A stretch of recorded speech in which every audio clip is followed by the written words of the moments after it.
All right, we're here. Thanks for being patient.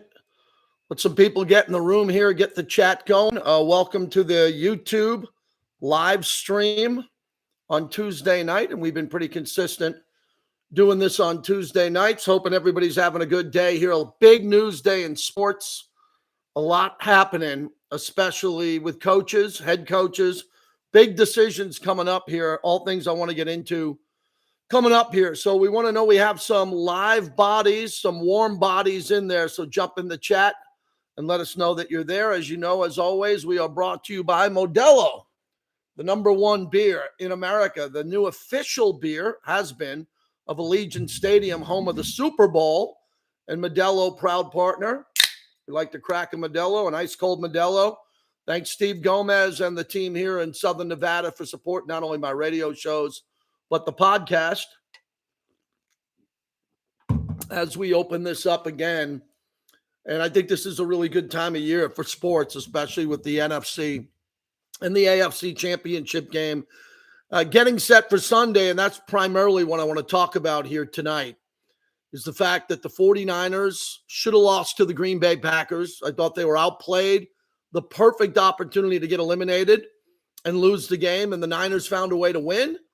And how about the way that the Kansas City Chiefs went into Buffalo and beat the Buffalo Bills? And we're hoping on this live stream with the people I hang out with normally, we're rooting against Kansas City, and I got to tip my cap to Patrick Mahomes and Andy Reid, and once again, Travis Kelce and the Swifties and everybody else there, even Jason Kelce, who was drinking beer and hanging out in the press box, or not the press box, the luxury box, as they were able to come through and win that game, which I'm surprised that Buffalo lost. So let's start with Buffalo, Kansas City, because I'm going to jump around to all four games that were played in the division round as we get to the AFC and the NFC championship game. My mind is blown that Buffalo lost again. It was another opportunity for Buffalo to have a great moment in the history of this franchise, and it didn't. They didn't choke. Remember I said I only use the C word 5 times a year, the word choke. I'm not going to use it here in Buffalo, even though their kicker went wide right. And I was at the wide right game, Super Bowl 25, when Scott Norwood went wide right and the Giants beat the Bills. Bill Parcells, Marv Levy.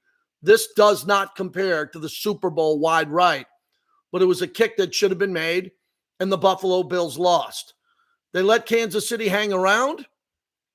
They couldn't guard Travis Kelce. I mean, the one guy that you got to put your hands on, the one guy that you can't let run free, the one guy that's always got to be accountable. And Buffalo, led by Sean McDermott in that defense, lost Travis Kelce on the first of his 2 touchdowns, and he was wide open. That is the formula to go out there and lose. That's the formula to go lose. Don't guard Travis Kelce. That's the way you lose a game. But Kansas City made a couple of big plays, and it looked like in the fourth quarter that Buffalo just couldn't get a stop. Kansas City fumbled the ball out of the end zone, and Buffalo got a big break. But then all of a sudden, Buffalo, what I think happened in that game is Buffalo got tricked by the clock. They saw the clock. They played with no sense of urgency, and their goal was to score, and a field goal would have tied the game, but their goal was to score and leave Patrick Mahomes no time left on the clock so they could win the game. Poof. It's the worst thing you can fucking do. You go out and score. You score with 6 minutes left, 3 minutes left, 2 minutes left, 13 seconds left. You score, and then you play defense and hope that you can get a stop. But Buffalo took deep shots in the end zone. Stephon Diggs dropped a bomb, a 60-yard bomb that hit him right in the hands. And then Josh Allen went to the end zone on a 2nd and 9 where he had a wide open receiver. But because the pass protection broke down, he got tapped. He didn't get hit. He got tapped and missed a wide open touchdown in the end zone when he could have checked down to Stephon Diggs and got a first down and used more of the clock if they wanted it so bad. They were in field goal range and find a way to win the game that way. So why did Buffalo lose? As we jump into the chat, why was it so heartbreaking? They lost the game because Kansas City's in their head. Kansas City is better coached, and I like Sean McDermott. I think he's a good coach. They had good coordinators. They've made some changes over the years. but Kansas City was better with the pressure on down the stretch. They got the scores, and Buffalo felt the pressure and couldn't get it done. Devastating loss for the Bills, because the Bills spent the majority of the year right on the edge of missing the playoffs. They make the playoffs and beat Miami in South Beach, South Florida. They get the 2 seed, and they get 2 home games, and they can't take advantage of the second home game, which was supposed to be the win against the Kansas City Chiefs. So here we go again.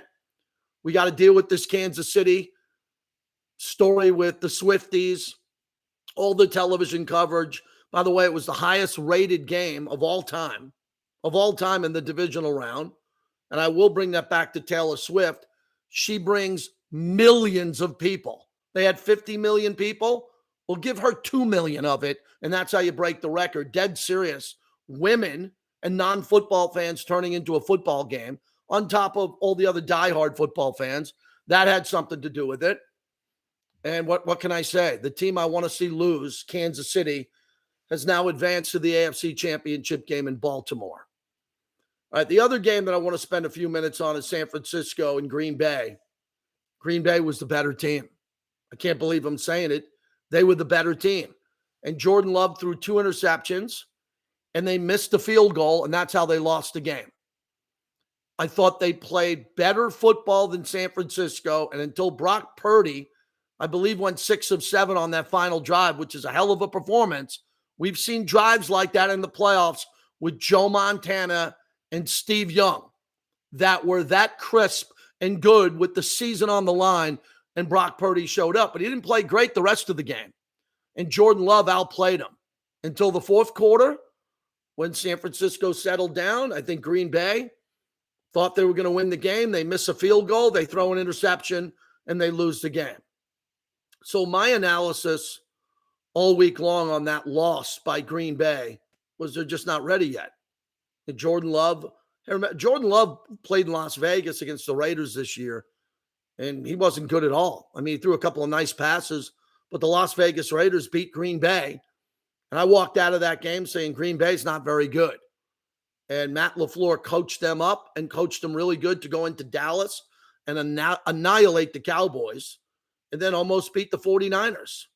So with everything that went down along the way, the key point I want to make is San Francisco was perfectly available to lose, got outplayed, and they won. And all great championship teams win that way. It could be the NBA. It could be the World Series. Your pitcher could get knocked out in the second inning. Next thing you know, you look like you're going to lose, but you find a way to win the game. And San Francisco, by winning that game against an inferior team that outplayed them in the Green Bay Packers, I think that was good enough to reset them, refocus them, and take them on the track to either win the Super Bowl or get to the Super Bowl. I really like the way San Francisco showed composure down the stretch. So as we jump into the chat here, I got a couple of people in here. Appreciate you jumping in. JT, this comes from what's that say? Fuentes.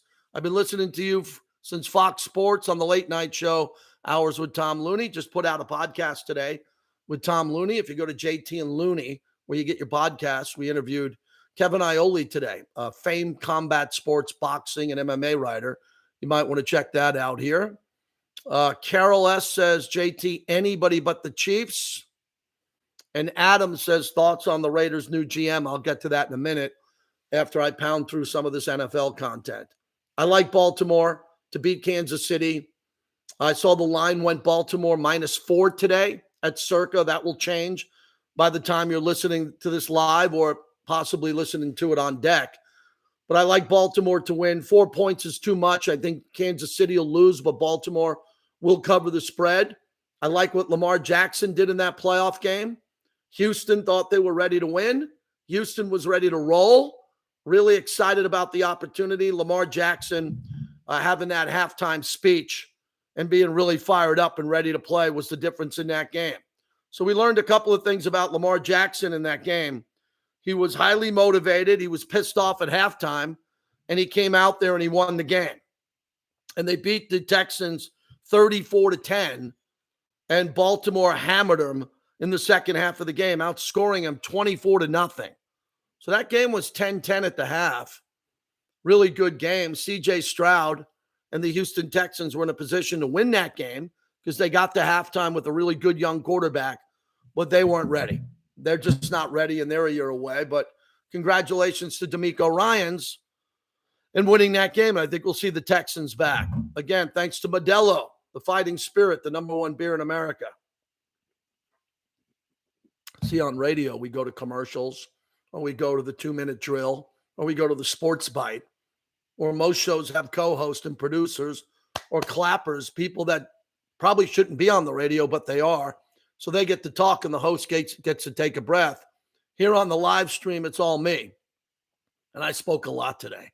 So, I'm not putting out fires for a living. I'm not doing real work. But, man, I spoke a lot today, man. So I'm excited to be here with you on YouTube. And then Detroit. Let's get to the Motor City of Detroit. To all of our friends from Benny Jet. I mean, my good friend Benny's here, and I'm going to disappoint him because I want to see the Lions win the Super Bowl. I do. We need an underdog in Las Vegas. We don't want Kansas City in Las Vegas. San Francisco, if they get here, they deserve it. But I'm rooting for Detroit. Now, I don't think Detroit can beat San Francisco because I just think San Francisco's got a better team. They got better playmakers. They have more experience, which is really good. Dan Campbell's got them playing great, and they're really intense. But look at the players on San Francisco. Trent Williams, Deebo Samuel, who's 50-50. I think he'll play in the game. Deebo's not going to miss this game. Brandon Ayuk, George Kittle had another breakout game, and Christian McCaffrey. Detroit has good players. They do have good players, but I don't think they're as good as San Francisco. Plus, Detroit's going to get out of that friendly environment of Ford Field, which has been amazing. Have you seen the crowds at Ford Field? When Goff is on offense, quiet, dead silence, and then the defense, everybody's reporting the loudest it's ever been. On the sideline in Detroit, Bob Seger on the sideline, Eminem, they're in the suite. I mean, the crowds have been going crazy. So I like the Lions. I'm rooting for the Lions. But I just think, as Mick Flair just jumped in here too, a lot of Niner fans have a way of listening to me on different platforms. The Niners worked really hard to get here. The Lions' best chance is to do what Green Bay did. Get out, take control of the game early, take the crowd out of the game. There's no home field advantage in Santa Clara at Levi Stadium compared to Candlestick Park and what we used to see there where the Niners played at home. Maybe Detroit can be in that game late in the fourth quarter and Jared Goff will hit St. Brown for a 30-yard touchdown and Purdy will throw an interception. But I watched the Niners all year long, and they are tough. Their defense, their linebackers, Bosa coming off the edge. They got Chase Young pretty much for this game.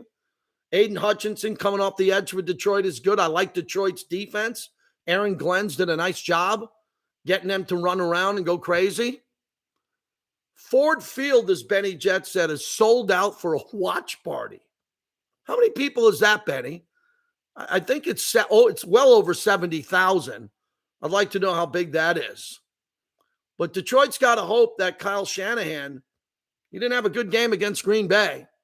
Brock Purdy with small hands, throwing a wet ball around, throwing the ball around all day and not having a good day.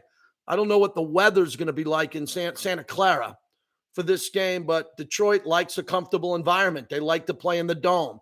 They like to play on a fast track. But remember last year, the last game for Detroit, they went into Lambeau and knocked the Packers out of the postseason.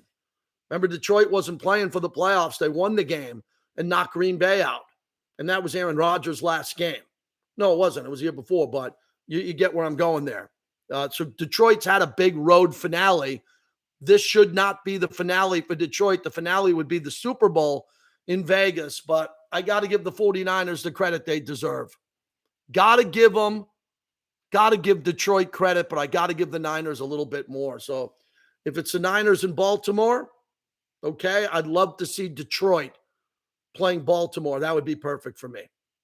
If we could see the Detroit Lions in the Super Bowl in Las Vegas, and we see Baltimore with the MVP because Lamar Jackson will be the MVP this year, I think that'll be a really good, solid matchup overall.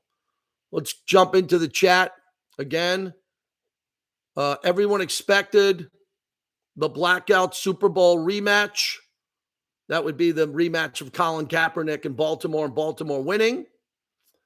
Benny Jett, Ford Field is sold out for the watch party. He says 30,000 lower bowl only available. That's pretty good. It's still a big crowd. For the weather, what is that? IT Hip says 72 and clear with barely any wind. Weather will not be a factor. Ace Boogie likes Baltimore versus the Niners in Vegas. New 3W, AG3. Your top three quarterbacks for the Raiders. I'm not talking Raiders right now. Okay? Not everything I do is Raiders. I do 2 podcasts for the Raiders, but I'm going to get into the Raiders momentarily. I promise you there.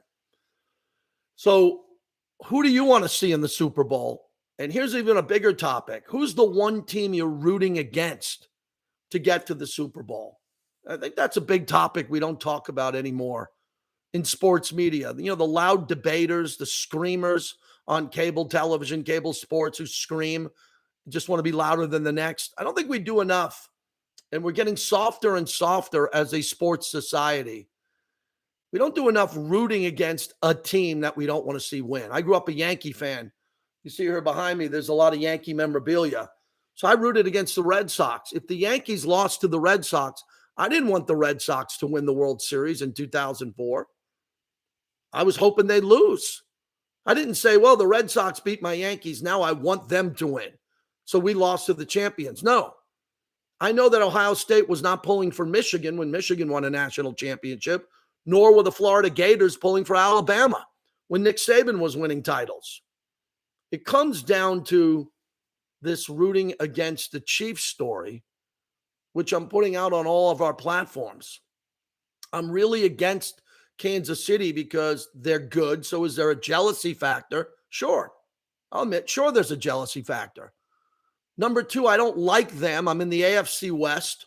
They're a rival to the Raiders. I want them to lose. And then I don't like how the Chiefs hijacked the NFL. I told you I think they want to be the new America's team, replacing the Cowboys, and the Cowboys should be replaced. They've been America's team for 40 years, and they don't win anymore. They don't play in any meaningful games. They don't play in the Super Bowl. Kansas City wants to fill that void. And then with Taylor Swift coming in and Mahomes' wife wearing a costume hat every game and hugging her, and she didn't even know who she was 2 or 3 months ago. And then all the hype behind Kansas City. But here's the thing that bothers me the most, and maybe you'll agree or disagree on this. I can't handle the Kansas City television commercials. Andy Reid putting his fingers in your nuggets. State Farm commercials with Andy Reid and Patrick Mahomes. I saw the other game, the last game. I was at a big casino here in Vegas. I had some friends in town, some retired firefighters from New York City, and we're watching the game outside in a sports book, massive crowd. And they go to commercial between Kansas City and Buffalo, and 3 out of the 5 commercials, 3 out of the 5 in the block that we were watching was a Travis Kelce, that COVID commercial. Won't get into the politics there. Andy Reid in a State Farm commercial, and Patrick Mahomes in a new Subway foot-long sub commercial. 3 out of 5 commercials before they had to come back playing football, and the Kansas City Chiefs are on TV. Then they came back from commercial and did a shot into the luxury box of Jason Kelce and Taylor Swift. So let that sink in for a second, how many people are on this bandwagon. It's a bandwagon. It's a bandwagon. And I like to put bandwagons out of business. It's someone jump in and say, Baker Mayfield, bring back Baker Mayfield's progressive commercials of him sleeping at the stadium. That comes from EH. Let me tell you something. Baker Mayfield's been model citizen. You know why he got those commercials initially? He was a number 1 draft pick, won a playoff game over the Pittsburgh Steelers, married and settled down with his wife. Model citizen. Baker Mayfield got commercials because he had a good Q1. People liked him, and Baker Mayfield did a nice job with Tampa Bay. Hey, quickly on Baker, let's remember that he's a free agent. Okay, everybody assumes Tampa Bay is going to give him an offer, and they should. But I think the big part about Tampa Bay now is that Baker Mayfield is a free agent. He can sign wherever he wants. All right, a little bit of a pause. I need everybody to hit the like button. I've been new to YouTube. We're growing this thing. If you take a look at our subscribers, we're we're growing it at a nice pace, a little bit slower than I'd like. So I'd like everybody to share my YouTube channel to them and subscribe. So when you do this, really, there's three things. Subscribe to it, which is clicking on a button, like, which is really easy, and then share it, because we got a family in here, a group of people that I count on a lot, but I need more people to see this. And, I got a bigger audience at night throughout my career on radio than some of the people who are doing that now. So my goal is, let's get this YouTube channel bigger than some of the radio audiences we have at night. And then I'll have a radio show here at night on the nights where I'm not on Mad Dog Sports Radio or not on another platform. So if everybody could do that, I'd really appreciate it. Just click on the like button, which is really easy to do. Click on the like. And then if you can do that, also, I'm going to do it right here. Click on subscribe. And I think most everybody here is subscribed. So I really appreciate that. All right, to the Raiders. They decided today to hire Tom Telesco. He'll be the new GM. He comes over from the Chargers. I'm not shocked by the move. I think Mark Davis wanted to have an experienced guy who's been doing it 11 years for one team. Also, Telesco comes from the Bill Polian tree. They had a lot of success with Peyton Manning in Indianapolis early in his career. He also started in Buffalo, where Buffalo had success in the past. And then Telesco came to the Chargers, and he drafted pretty well for the last decade. They brought in a lot of good players. And I mean a lot of good players. But for those in Raider Nation who say, well, the Raiders beat them, knocked them out of the playoffs 2 years ago in the final game of the year. And this year, the Raiders put up their all-time scoring number against them, all-time, 63 points. How does Telesco get the job? Telesco gets the job because he's a great or very good talent evaluator. And look, Justin Herbert, you could say, fell to him. He did. I think Justin Herbert's great. I really do. He's a great player. And he's had some bad coaches. And the other thing I know about the Spanos family, where Tom Telesco worked for, there was 2 layers above Telesco, which would be Dean Spanos, the owner, and his son. So there are a lot of times Tom Telesco didn't have a big scouting department, might have wanted to get a player he couldn't, and he didn't have the final word. He's going to have a lot of power because Mark Davis is going to give him whatever he wants. Mark Davis has been very generous with the Raiders. You want a player, you want a free agent, you want a draft pick, go get it. I'm not going to get in the way. So I think that could be really good for Tom Telesco to work for an owner and a coach he's going to be working with in Antonio Pierce, where the Raiders have a pretty good roster right now. It's not an elite roster. It's not elite, but it's pretty good. And if Tom Telesco comes in and goes for some big home runs, which he's done in the past, he made the Khalil Mack deal. He went out there and drafted Joey Bosa and Derwin James and brought in Austin Eckler. He's made a lot of big decisions on good players who are Pro Bowlers. If he's able to do that with the Raiders already have Max Crosby, Devontae Adams, Jacoby Myers, good players on this team. So I'm trying to figure out the hire.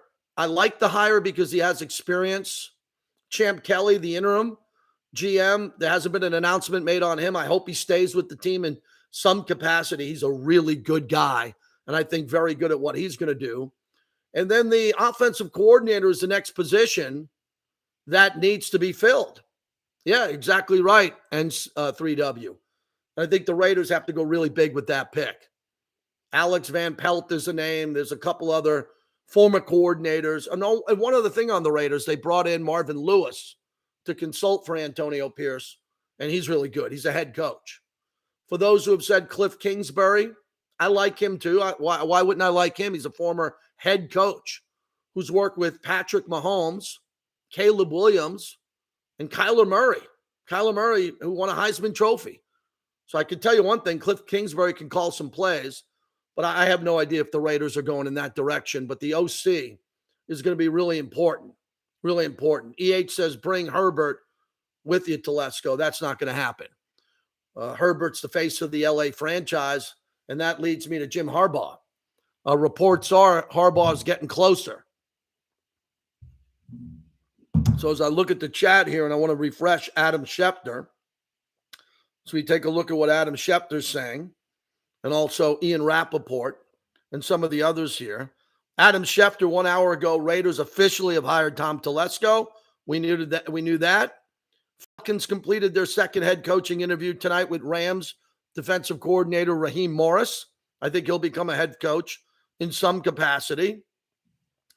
Ian Rappaport jumps in. Let's see what he has to say as of late. These guys do a good job. They have a lot of contacts around the league. The Eagles interviewed USC senior offensive analyst Cliff Kingsbury for their offensive coordinator position. Kingsbury recently interviewed with the Bears, who hired Shane Waldron as their OC. So Ian Rappaport official with Tom Telesco. That was probably the biggest storyline of today of what's happening there. The other big topic is, why hasn't Bill Belichick been hired yet with Atlanta? This is getting weird. You do not bring in Bill Belichick and not hire him. If you bring Bill Belichick in for a first interview and a second interview, you offer him the job after the second interview. And Atlanta's doing one of the most thorough head coaching searches that I've seen. Really thorough with Jim Harbaugh. But I want to go over to Jim Harbaugh to the Chargers. If you take a look at what's happening with the Chargers now after losing Tom Telesco, which was their choice when they fired Brandon Staley and Tom Telesco, the Chargers have an opportunity to make Jim Harbaugh the head coach and pretty much the official or unofficial GM of the team. Last report I read today is Harbaugh is going for the second interview and bringing his family, his wife and kids with him. So this would be the first time that Dean Spanos really ever made a big hire, huge hire. Remember, his father, Alex Spanos, fired Marty Schottenheimer when he was 14-2.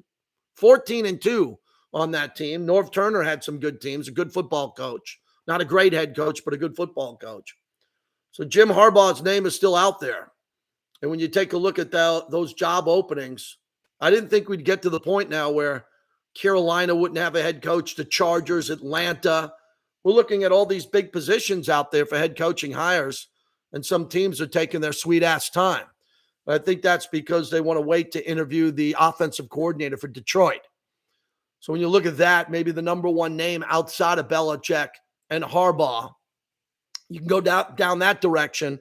If Detroit wins before the Super Bowl or Detroit gets eliminated, then you can sit down and have a conversation with him. Jump on into the chat. And we'll see what's going to happen here. A lot of people are talking about Facebook. We got a good family on Facebook.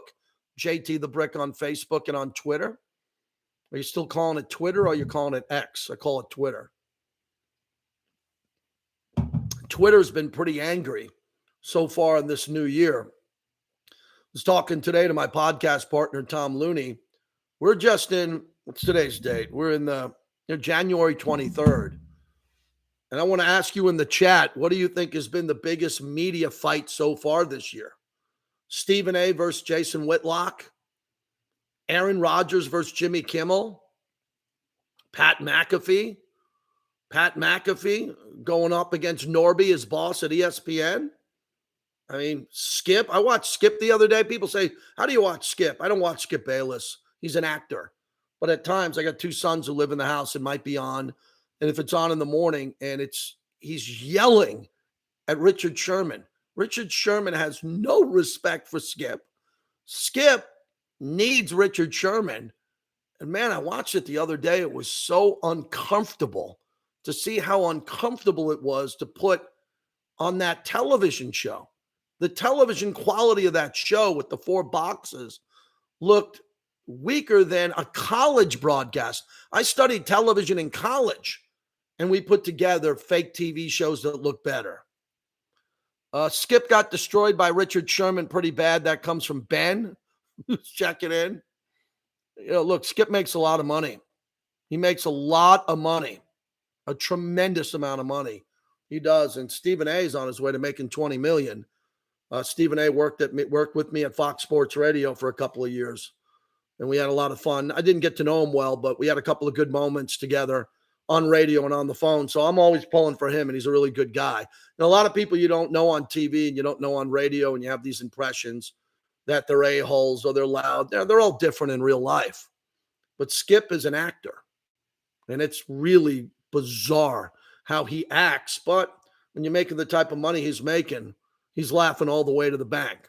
So I told you here as we take a look at the moving lines, as I try to get an idea of what the lines look like coming up here, I think it's going to get really interesting to see what we see going forward here. I like Baltimore in, but not cover.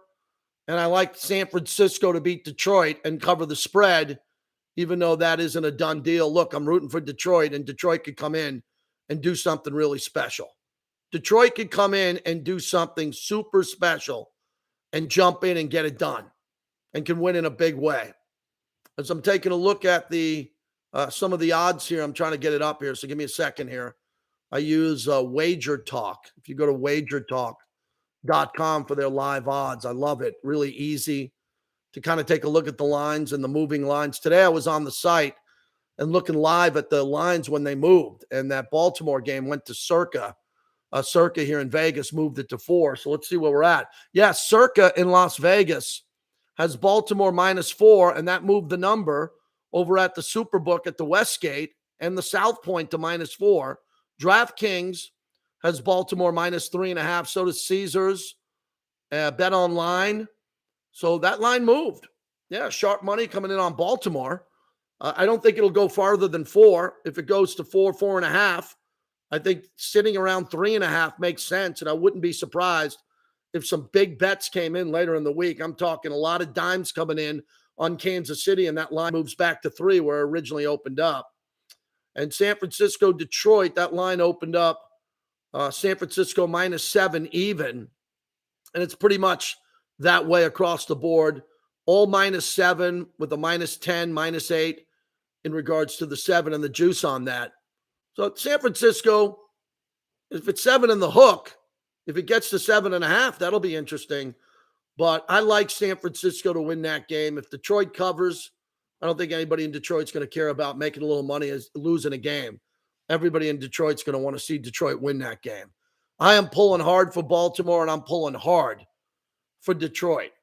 So as we take a look at this, Bill Belichick, as of tonight on this YouTube stream, is unemployed. Let me repeat, unemployed.